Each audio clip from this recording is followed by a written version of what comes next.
Welcome to Madison CLD channel. Today's topic is easy to implement engagement strategies that you can use with your classes. Most of these were presented on a professional development in October, but here's a good reminder. So these strategies are great for all students and especially help ELL students speak with their classmates using academic language.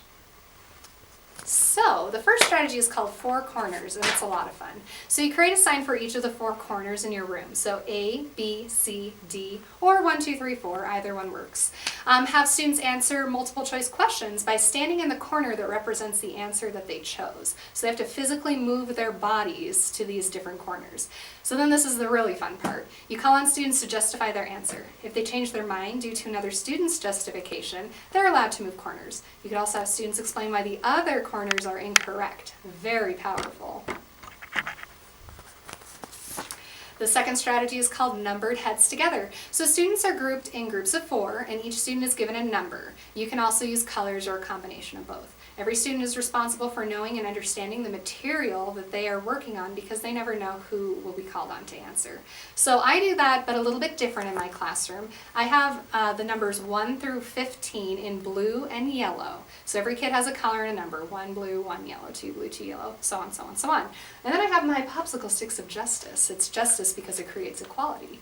And I will pick one of these popsicle sticks and I'll call out the kid's number, and they have to be on top of it so that they know the answer to the question. The third strategy is hold-ups, another one that I just love to have. Hold-ups are simply something that students hold up to indicate their answer. So it could be an index card with true on one side and false on the other, or it could be a whiteboard with an answer on it.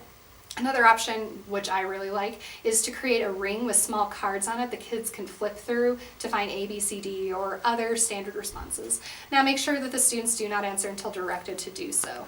In my classroom, which is a music classroom, I love using hold-ups. What I'll do, I have cards with string, woodwind, brass, and percussion. Those are the instrument families. And kids have to listen to a song, and then they have to hold up the answer to whichever instrument family is playing.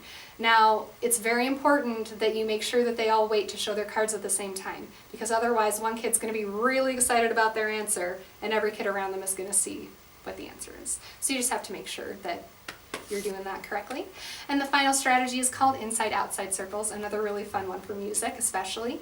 So you divide your class into 2 groups. You have one group form a circle facing outward, and you have the other form a circle facing inward. And each kiddo has to have a partner. Now if there's an odd number of people, the teacher would be one of the people who goes in to be a partner.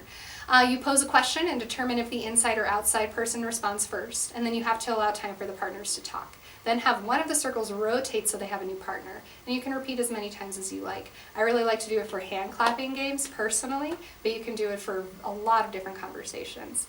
And that's all that we have for you today. Happy teaching!